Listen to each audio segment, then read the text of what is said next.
Chapter 4. When the banks were completed and the battering rams brought, and could do nothing, Titus gave orders to set fire to the gates of the temple, in no long time after which the holy house itself was burnt down, even against his consent.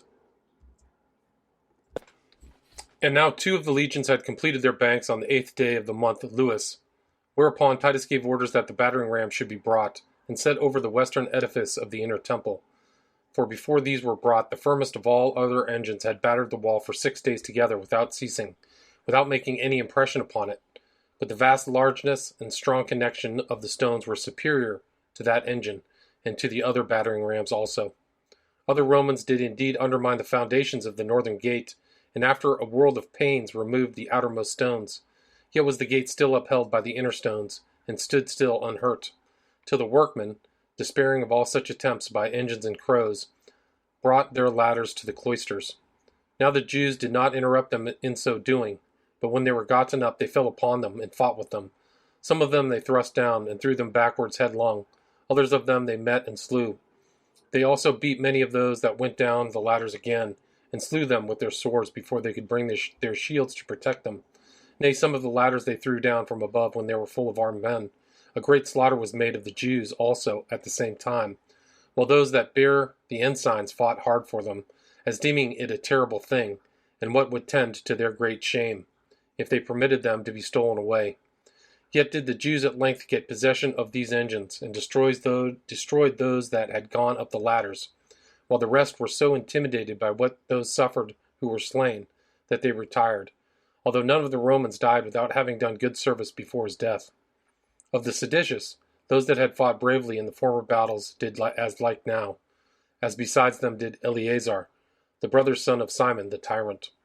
But when Titus perceived that his endeavors to spare the foreign temple turned to the damage of his soldiers and then be killed, he gave order to set the gates on fire.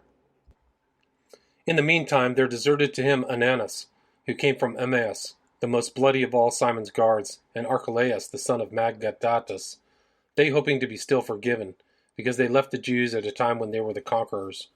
Titus objected to these men, as a cunning trick of theirs, as he had been informed of their other barbarities towards the Jews. He was going in all haste to have them both slain. He told them that they were only driven to this desertion because of the utmost distress they were in, and did not come away of their own good disposition, and that those did not deserve to be preserved, by whom their own city was already set on fire, out of which fire they now hurried themselves away. However, the security he had promised deserters overcame his resentments, and he dismissed them accordingly, though he did not give them the same privileges that he had afforded to others.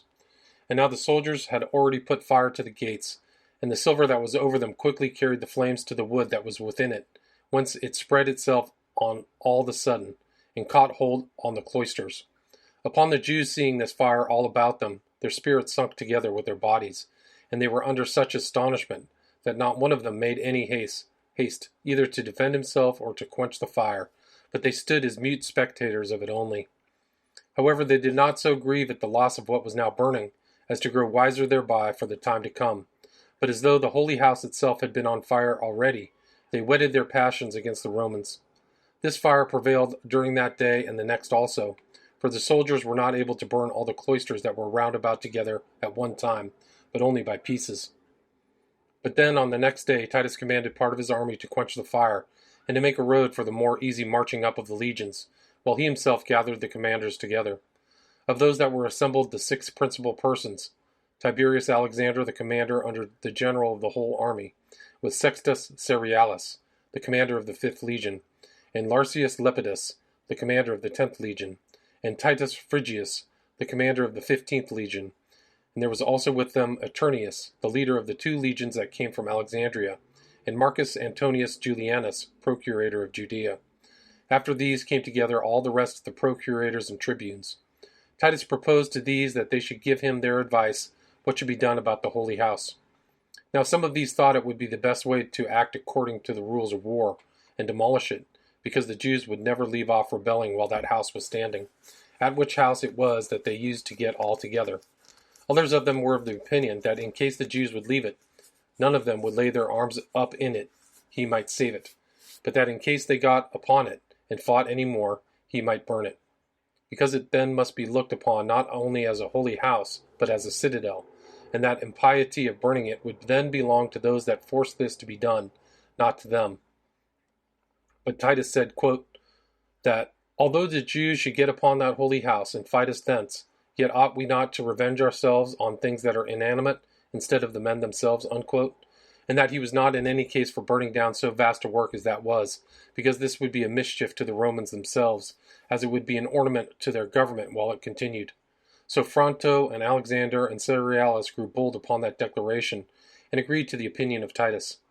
Then was this assembly dissolved, and when Titus had given orders to the commanders that the rest of their forces should lie still, but that they should make use of such as were most courageous in this attack. So he commanded that the chosen men that were taken out of the cohorts should make their way through the ruins and quench the fire. Now it is true on this day the Jews were so weary and under such consternation that they refrained from any attacks. But on the next day they gathered their whole force together, and ran upon those that guarded the outward court of the temple very boldly, through the east gate, and this about the 2nd hour of the day. These guards received their attack with great bravery, and by covering themselves with their shields before as if it were with a wall, they drew their squadron close together.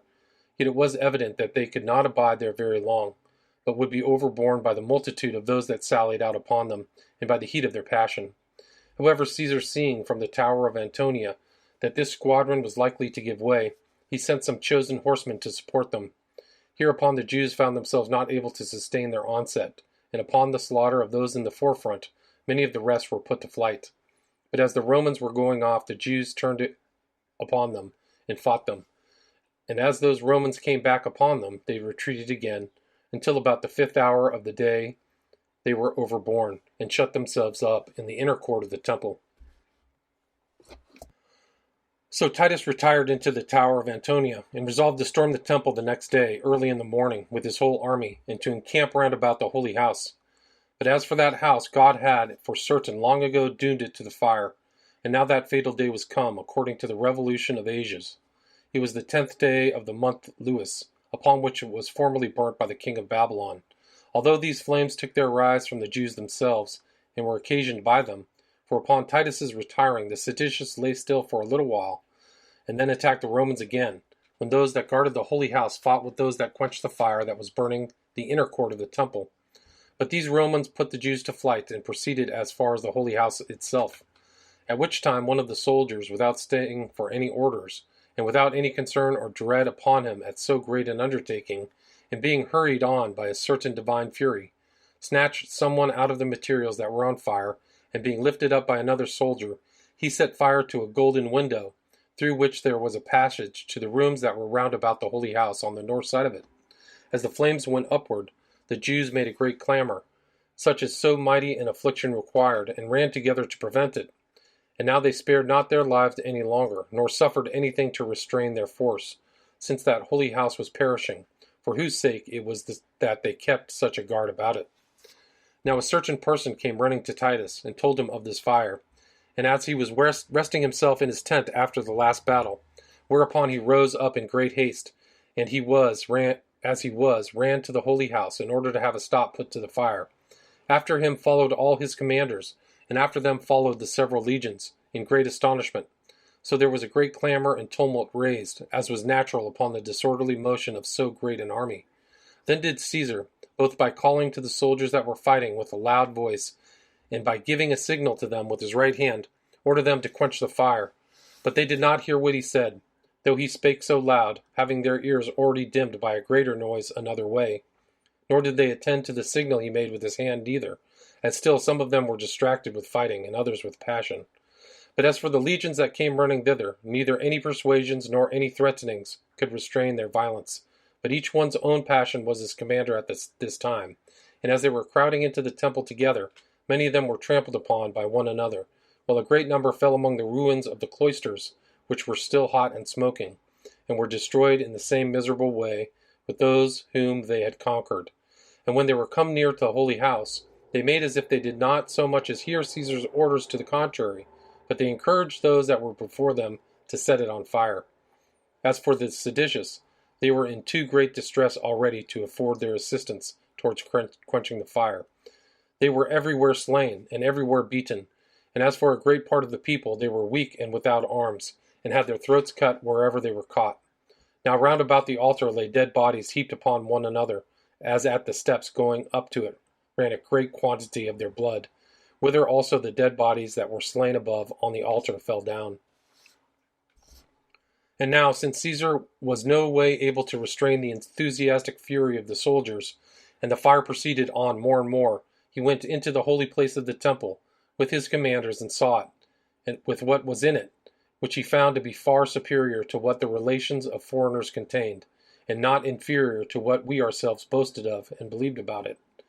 But as the flame had not yet reached to its inward parts, but was still consuming the rooms that were about the holy house, and Titus supposing what the fact was, that the house itself might yet be saved, he came in haste and endeavored to persuade the soldiers to quench the fire, and he gave order to Liberalius the centurion, and one of those spearmen that were about him, to beat the soldiers that were refractory with their staves, and to restrain them.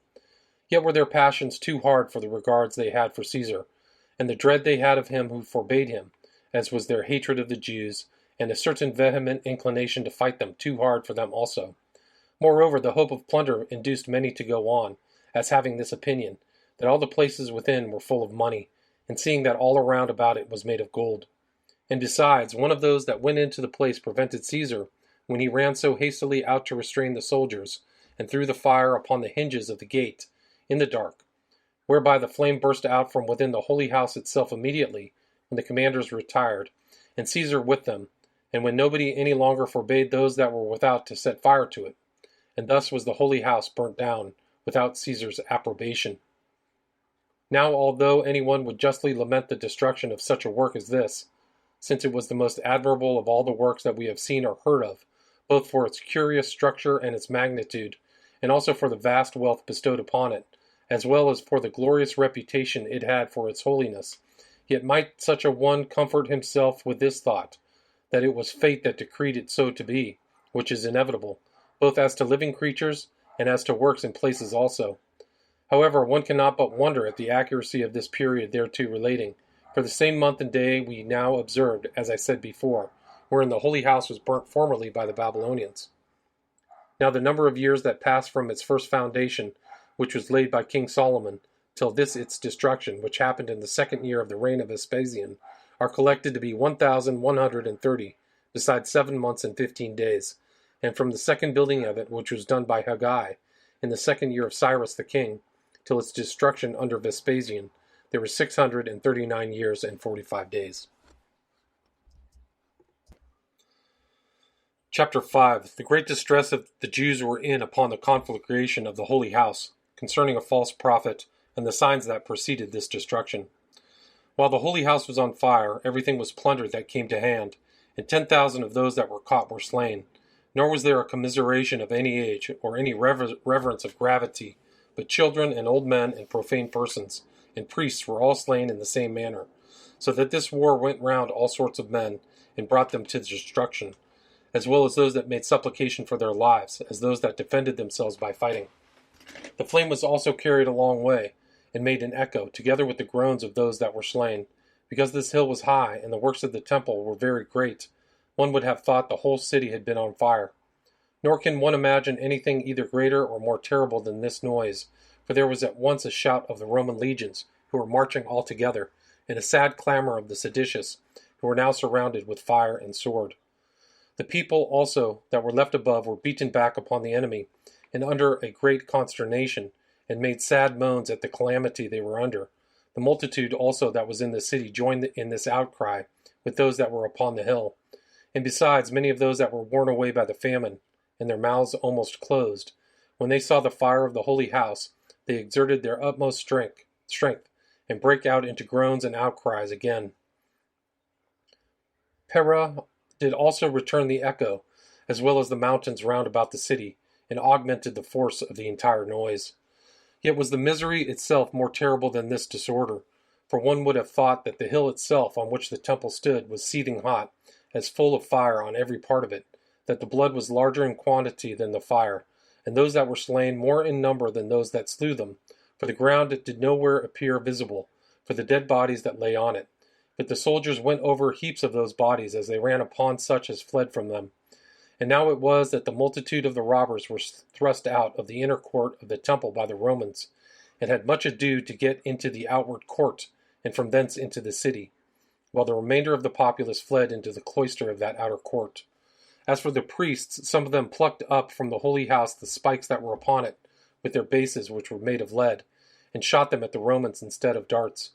But then, as they gained nothing by so doing, and as the fire burst out upon them, they retired to the wall that was 8 cubits broad, and there they tarried. Yet did 2 of these of eminence among them, who might have saved themselves by going over to the Romans, or have borne up with courage, and taken their fortune with the others, throw themselves into the fire, and were burnt together with the holy house. Their names were Maerus the son of Belgus, and Joseph the son of Delius. And now the Romans, judging that it was in vain to spare what was round about the holy house, burnt all those places, as also the remains of the cloisters and the gates, 2 excepted, the one on the east side and the other on the south, both which, however, they burnt afterward. They also burnt down the treasury chambers, in which was an immense quantity of money, and an immense number of garments, and other precious goods that were reposited. And to speak all in a few words, there it was that the entire riches of the Jews were heaped up together, while the rich people had there built themselves chambers to contain such furniture. The soldiers also came to the rest of the cloisters that were in the outer court of the temple, whither the women and children, and a great mixed multitude of the people fled, in number about 6,000. But before Caesar had determined anything about these people, or given the commanders any orders relating to them, the soldiers were in such a rage that they set that cloister on fire, by which means it came to pass that some of those were destroyed by throwing themselves down headlong, and some were burnt in the cloisters themselves. Nor did any of them escape with his life. A false prophet was the occasion of these people's destruction, who had made a public proclamation in the city that very day, that God commanded them to get upon the temple, and there they should receive miraculous signs of their deliverance. Now there was then a great number of false prophets suborned by the tyrants to impose on the people, who denounced this to them, that they should wait for deliverance from God, and this was in order to keep them from deserting, and that they might be buoyed up above fear and care by such hopes. Now a man that is in adversity does easily comply with such promises, for when such a seducer makes him believe that he shall be delivered from those miseries which oppress him, then it is that the patient is full of hopes of such his deliverance. Thus were the miserable people persuaded by these deceivers, and such as belied God himself, while they did not attend nor give credit to the signs that were so evident, and did so plainly foretell their future desolation, but like men infatuated, without either eyes to see or minds to consider, did not regard the denunciations that God made to them. Thus there was a star resembling a sword which stood over the city, and a comet that continued a whole year. Thus also before the Jews' rebellion, and before those commotions which preceded the war, when the people were come in great crowds to the feast of unleavened bread, on the 8th day of the month of Xanthicus or Nisan, and at the 9th hour of the night, so great a light shone around the altar and the holy house, that it appeared to be bright daytime, which lasted for half an hour.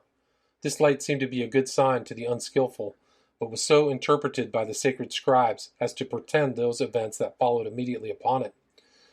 At the same festival also, a heifer, as she was led by the high priest to be sacrificed, brought forth a lamb in the midst of the temple.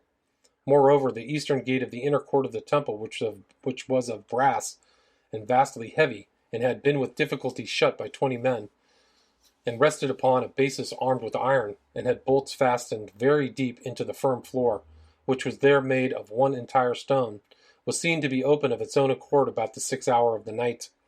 Now those that kept watch in the temple came hereupon, running to the captain of the temple, and told him of it, who then came up thither, and not without great difficulty was able to shut the gate again. This also appeared to the vulgar to be a very happy prodigy, as if God did thereby open them to the gate of happiness. But the men of learning understood it, that the security of their holy house was dissolved by its own accord, and that the gate was open for the advantage of their enemies. So these publicly declared that the signal foreshowed the desolation that was coming upon them. Besides these, a few days after that feast, on the 21st day of the month of Artemisius or Jar, a certain prodigious and incredible phenomenon appeared. I suppose the account of it would seem to be a fable, were it not related by those that saw it, and were not the events that followed it of so considerable a nature as to deserve such signals. For, before sunsetting, chariots and troops of soldiers in their armor were seen running about among the clouds and surrounding of cities. Moreover, at that feast which we call Pentecost, as the priests were going by night into the inner court of the temple, as their custom was to perform their sacred ministrations, they said that, in the first place, they felt a quaking and heard a great noise, and after that they heard a sound as of a great multitude, saying, Let us remove hence. But what is still more terrible, there was one Jesus, the son of Ananus, a plebeian and a husbandman, who 4 years before the war began, and at a time when the city was in a very great peace and prosperity, came to that feast whereupon it is our custom for everyone to make tabernacles to God in the temple, began on of a sudden to cry aloud, quote, A voice from the east, a voice from the west, a voice from the four winds, a voice against Jerusalem and the holy house, a voice against the bridegrooms and the brides, and a voice against this whole people, unquote. This was his cry as he went about by day and by night in all the lanes of the city. However, certain of the most eminent among the populace had great indignation at this dire cry of his, and took up the man and gave him a great number of severe stripes. Yet he did not either say anything for himself, nor anything peculiar to those that chastised him, but still went on with the same words which he had cried before. Hereupon our rulers, supposing, as the case proved to be, that this was a sort of divine fury in the man, brought him to the Roman procurator, where he was whipped till his bones were laid bare.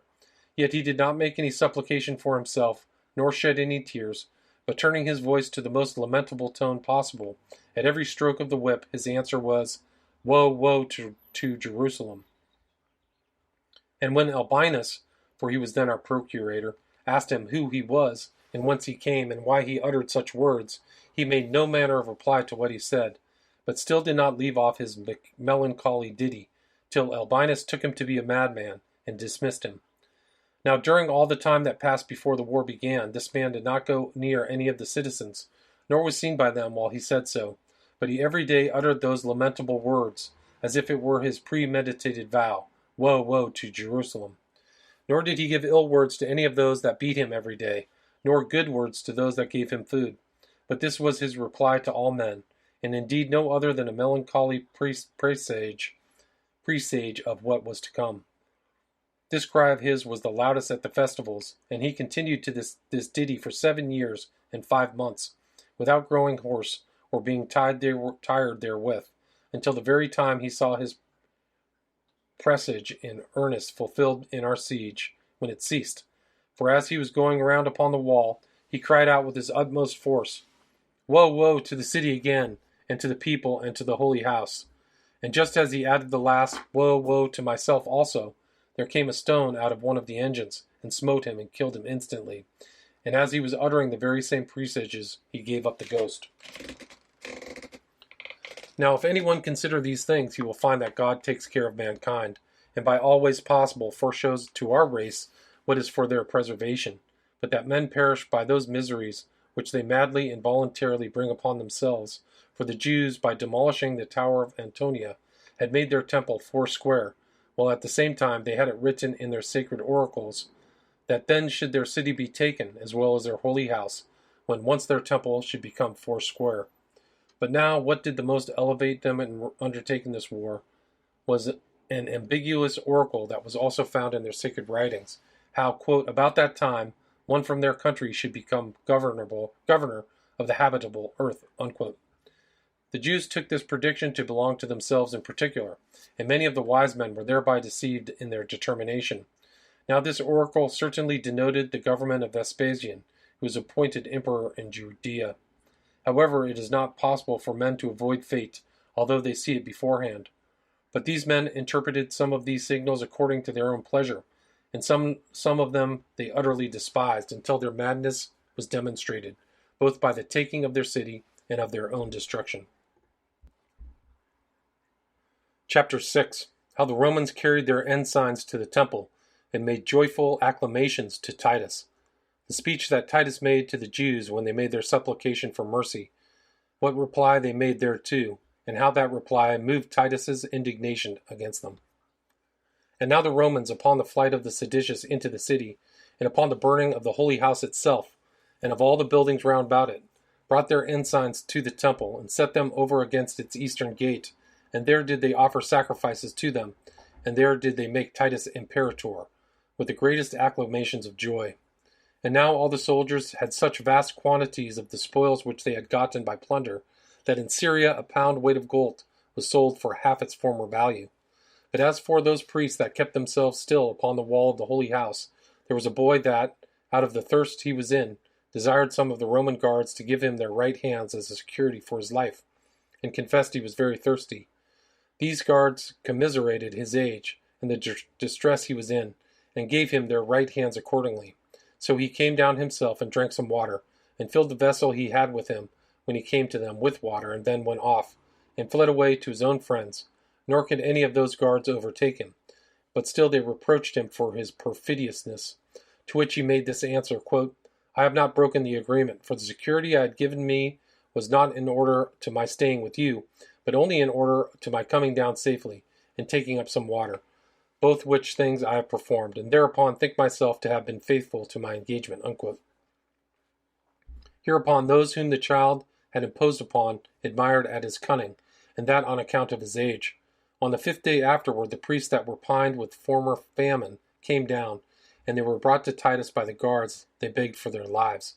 But he replied that the time of pardon was over as to them, and that this very holy house, on whose account only they could justly hope to be preserved, was destroyed, and that it was agreeable to their office that the priests should perish with the house itself to which they belonged.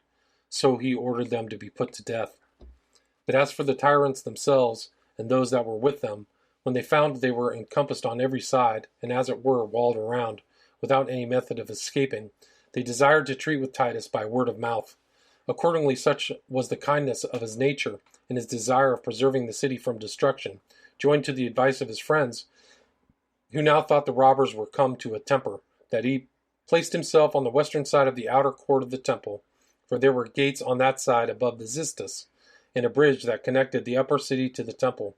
This bridge it was that lay between the tyrants and Caesar, and parted them, while the multitude stood on each side, those of the Jewish nation about Cindran and John, with great hopes of pardon, and the Romans about Caesar in great expectation how Titus would receive their supplication. So Titus charged his soldiers to restrain their rage, and to let their darts alone, and appointed an interpreter between them, which was a sign that he was the conqueror, and first began the discourse, and said, I hope you, sirs, are now satiated with the miseries of your country, who have not bad any just notions, whether our great power or of your great weakness, have, like madmen, after a violent and inconsiderate manner, made such attempts as have brought your people, your city, and your holy house to destruction.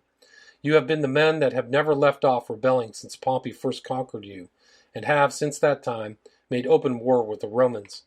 Have you depended on your multitude, while a very small part of the Roman soldiery have been strong enough for you? Have you relied on the fidelity of your confederates? And what nations are there out of the limits of our dominion that would choose to assist the Jews before the Romans? Are your bodies stronger than ours? Nay, you know that the strong Germans themselves are our servants. Have you stronger walls than we have? Pray, what greater obstacle is there than the wall of the ocean, with which the Britons are encompassed, and yet you do adore the arms of the Romans? Do you exceed us in courage of soul, and in the sagacity of your commanders? Nay, indeed, you cannot but know that the very Carthaginians have been conquered by us. It can therefore be nothing certainly but the kindness of us Romans which has excited you against us, who in the first place have given you this land to possess, and in the next place have set over you the kings of your own nation, and in the third place have preserved the laws of your forefathers to you, and have withal permitted you to live, either by yourselves or among others, as it should please you. And what is our chief favor of all, we have given you leave to gather up that tribute which is paid to God, with such other gifts that are dedicated to him. Nor have we called those that carried those donations to account, nor prohibited them, till at length you became richer than we ourselves, even when you were our enemies, and you made preparations for war against us with our own money. Nay, after all, when you were in the enjoyment of all these advantages, You turned your too great plenty against those that gave it to you, and like merciless serpents have thrown out your poison against those that treated you kindly. I suppose, therefore, that you might despise the slothfulness of Nero, and like limbs of the body that are broken or dislocated, you then did lie quiet, waiting for some other time, though still with a malicious intention, and have now showed your distemper to be greater than ever, and have extended your desires as far as your impotent and immense hopes would enable you to do it. At this time my father came into this country, not with a design to punish you for what you had done under Cestius, but to admonish you, for he had come to overthrow your nation. He had run directly to your fountainhead, and had immediately laid this city waste, whereas he went and burnt Galilee and the neighboring parts, and thereby gave you time for repentance, which instance of humanity you took for an argument of his weakness, and nourished up your impudence by our mildness. When Nero was gone out of the world, you did as the wickedest wretches would have done, and encouraged yourselves to act against us by our civil dissensions, and abused that time, when both I and my father were gone away to Egypt, to make preparations for this war. Nor were you ashamed to raise disturbances against us when we were made emperors, and while you had experienced how mild we had been, when we were no more than generals of the army. But when the government was devolved upon us, and when all other people did thereupon lie quiet, and even foreign nations sent embassies and congratulated our access to the government, then did you Jews show yourselves to be our enemies. You sent embassies to those of your nation that are beyond the Euphrates, to assist you in raising disturbances. New walls were built by you round your city. Seditions arose, and one tyrant contended against another, and a civil war broke out among you. Such indeed has become none but so wicked a people as you are. I then came to the city, as unwillingly sent by my father, and received melancholy injunctions from him. When I heard that the people were disposed to peace, I rejoiced at it. I exhorted you to leave off these proceedings before I began this war. I spared you even when you had fought against me a great while. I gave my right hand as security to the deserters. I observed what I had promised faithfully. When they fled to me, I had compassion on many of those that I had taken captive. I tortured those that were eager for war, in order to restrain them. It was unwillingly that I brought my engines of war against your walls. I always prohibited my soldiers, when they were set upon your slaughter, from their severity against you. After every victory I persuaded you to peace, as though I had been myself conquered. When I came near your temple, I again departed from the laws of war, and exhorted you to spare your own sanctuary, and to preserve your holy house to yourselves. I allowed you a quiet exit out of it, and security for your preservation. Nay, if you had a mind, I gave you leave to fight in another place. Yet have you still despised every one of my proposals, and have set fire to your holy house with your own hands. And now, vile wretches, do you desire to treat me by word of mouth? To what purpose is it that you could save such a holy house as was this, which is now destroyed? What preservation can you now desire after the destruction of your temple? Yet do you stand still at this very time in your armor? Nor can you bring yourselves so much as to pretend to be supplicants, even in this your utmost extremity. O miserable creatures, what is it you depend on? Are not your people dead? Is not your holy house gone? Is not your city in my power? Are not your own very lives in my hands? And do you still deem it a part of valor to die? However, I will not imitate your madness. If you throw down your arms and deliver up your bodies to me, I grant you your lives. And I will act like a mild master of a family. What cannot be healed shall be punished, and the rest I will preserve for my own use. To that offer of Titus they made this reply, quote, that they should not accept it, because they had sworn never to do so, but they desired that they might leave to go through the wall that had been made about them, with their wives and children, for that they would go into the desert and leave the city to him. And at this Titus had great indignation, that when they were in the case of men already taken captives, that they should pretend to make their own terms with him, as if they had been conquerors. So he ordered this proclamation to be made to them, that they should no more come out to him as deserters, no hope for any further security, for that he would thenceforth spare nobody, but fight them with his whole army, and that they must save themselves as well as they could, for that he would from thenceforth treat them according to the laws of war.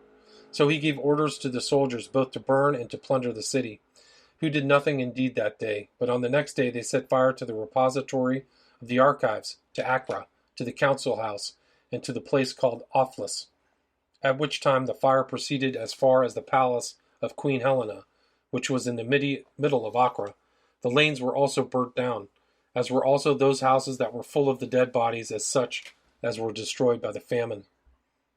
On the same day it was that the sons and brethren of Izates the king, together with many others of eminent men of the populace, got together there, and besought Caesar to give them his right hand for their security, upon which, though he was very angry at all that were now remaining, yet he did not lay aside his old moderation, but received those men.